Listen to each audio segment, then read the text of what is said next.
पंतप्रधान मोदी बुधवारी नवी मुंबई दौऱ्यावर नवी मुंबई विमानतळाचं करणार उद्घाटन आणि इतर विविध उपक्रमांचं सुद्धा पंतप्रधानांच्या हस्ते होणार उद्घाटन।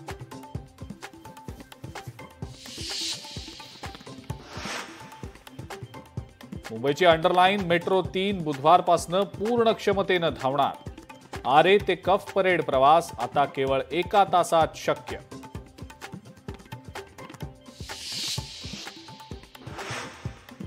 महायुतीच्या समन्वय समिती बैठकीमध्ये सरकारनं जाहीर केलेल्या पॅकेजवर चर्चा। एकही पूरग्रस्त सुटणार नाही याची काळजी घ्या, महसूल मंत्री चंद्रशेखर बावनकुळेंच्या नेत्यांना सूचना।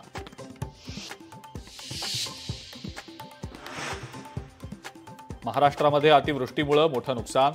सरकारकडनं अतिवृष्टीग्रस्तांसाठी 31,628 कोटींचं पॅकेज जाहीर। शेतकऱ्यांना मुख्यमंत्री देवेंद्र फडणवीसांचा मोठा दिलासा।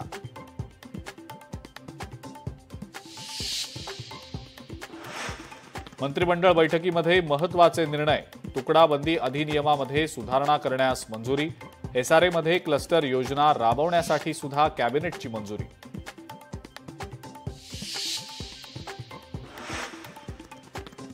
राज्य सरकारकडून 10 IAS अधिकाऱ्यांच्या बदल्या। पिंपरी चिंचवड, नाशिक आणि जळगावच्या जिल्हाधिकाऱ्यांची झाली बदली।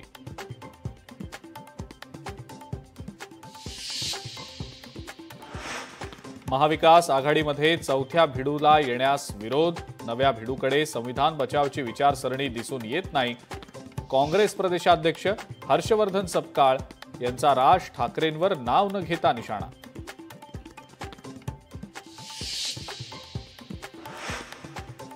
राज्यातल्या नुकसानग्रस्त मच्छीमार बांधवांसाठी 100 कोटींची तरतूद।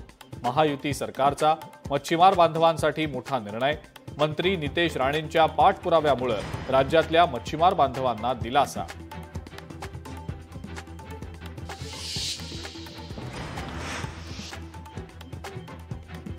आणि समाजवादी पार्टीच्या अबू आझमींकडनं पॅलेस्टाईनच्या समर्थनार्थ मोर्चाचं आयोजन।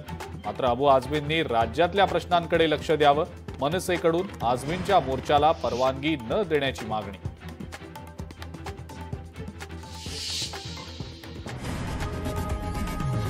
लोकशाही मराठी ऐका, पहा, जागरूक रहा।